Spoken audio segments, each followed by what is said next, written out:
Benarkah hati bisa berpikir?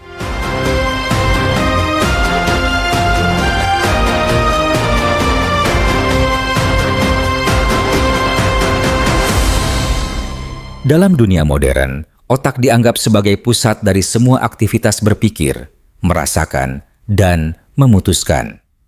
Namun, kitab suci seperti Al-Quran beberapa kali menyebut bahwa hati manusia memiliki peran penting dalam memahami kebenaran.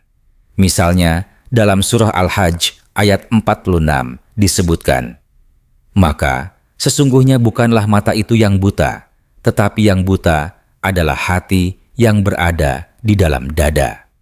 Ini menimbulkan pertanyaan besar. Mungkinkah hati benar-benar bisa berpikir? Penelitian ilmiah selama beberapa dekade terakhir justru mengarah ke kemungkinan itu. Dalam bidang neurokardiologi, ditemukan bahwa jantung memiliki sistem saraf tersendiri, disebut sebagai intrinsic cardiac nervous system. Sistem ini terdiri dari sekitar 40.000 neuron yang bekerja secara mandiri dan dapat mengirim sinyal ke otak. Bahkan, 90% sinyal antara jantung dan otak dikirim dari jantung ke otak, bukan sebaliknya. Artinya, jantung tidak hanya mengikuti perintah otak, tapi juga memberi pengaruh balik yang signifikan. Penemuan ini membuka dimensi baru tentang kecerdasan jantung. Institut HeartMath di Amerika Serikat bahkan memperkenalkan istilah heart intelligence, yaitu kemampuan jantung untuk merespon secara emosional dan membuat keputusan yang lebih tenang, intuitif, dan seimbang. Dalam kondisi tertentu, keputusan yang diambil oleh jantung bisa lebih akurat daripada logika dingin otak. Sebuah bukti bahwa ada pusat persepsi dan kearifan yang selama ini kita abaikan. Dalam banyak budaya dan kepercayaan kuno, hati selalu dianggap sebagai pusat jiwa, kesadaran, dan moralitas. Dalam bahasa Arab, kata qalb, hati, secara etimologis berarti sesuatu yang bisa berubah-ubah. Dalam konteks ini, hati adalah organ spiritual yang sangat peka terhadap kebenaran atau kebatilan dan bisa menjadi kompas moral dalam memilih jalan hidup. Ketika hati buta, manusia bisa kehilangan arah meski otaknya cerdas. Sains modern juga menunjukkan bahwa emosi yang kita rasakan, seperti cinta, syukur, atau kebencian, berdampak langsung pada ritme jantung dan kesehatan tubuh secara keseluruhan.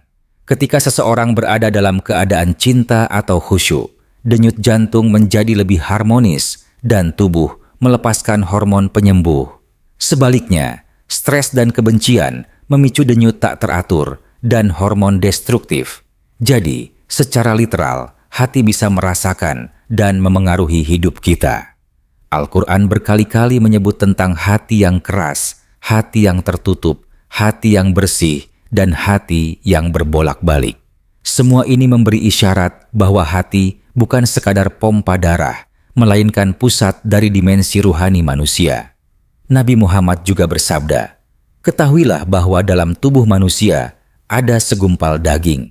Jika ia baik, maka seluruh tubuh baik. Jika ia rusak, maka seluruh tubuh rusak. Itulah hati." Hadis ini kini memiliki dasar ilmiah yang kuat dalam temuan neuroscience. Penelitian terbaru di bidang psikofisiologi juga menunjukkan bahwa hati mempengaruhi pusat pengambilan keputusan di otak, khususnya di bagian korteks prefrontal. Ketika seseorang tenang secara emosional, aliran informasi dari jantung ke otak menjadi lebih optimal, maka keputusan yang diambil pun lebih matang. Fenomena ini memperkuat bahwa hati bukan hanya pusat perasaan, tapi juga kebijaksanaan. Beberapa ilmuwan berani menyebut bahwa hati adalah otak kedua, bahkan lebih tua secara evolusi. Dalam tahap embrio manusia, jantung mulai berdetak sebelum otak terbentuk. Ini berarti bahwa kehidupan biologis dimulai dengan denyut hati, bukan aktivitas otak. Jika dikaitkan dengan agama, hal ini sangat sesuai dengan pandangan bahwa hati adalah awal mula kesadaran manusia, bukan hasil dari pemikiran logis semata. Secara spiritual, banyak pengalaman batin seperti firasat, ilham, dan ketenangan dalam ibadah tidak berpusat di kepala, tapi di dada. Kita sering mengatakan hati merasa tidak enak atau hati merasa tenang. Jarang ada orang yang bilang otakku tidak enak. Ini adalah bahasa bawah sadar yang mewakili realitas neurologis dan spiritual sekaligus. Jika kita menggabungkan antara temuan sains dan wahyu, tampak bahwa hati memang lebih dari sekadar alat biologis. Ia adalah simpul dari akal, perasaan, dan petunjuk ilahi. Sains kini menyusul pemahaman kuno yang telah ada ribuan tahun. Mungkin inilah saatnya kita menyeimbangkan otak dan hati, akal dan qalb, agar bisa memahami hidup bukan hanya dengan logika, tapi juga dengan kearifan terdalam. Maka, pertanyaan, bisakah hati berpikir, tidak lagi terdengar aneh? Jawabannya, ya, hati bisa berpikir dengan cara yang berbeda dari otak. Namun, tak kalah penting, ia adalah tempat gema wahyu, tempat takdir dibisikkan, dan tempat manusia menemukan suara Tuhan di dalam dada mereka sendiri.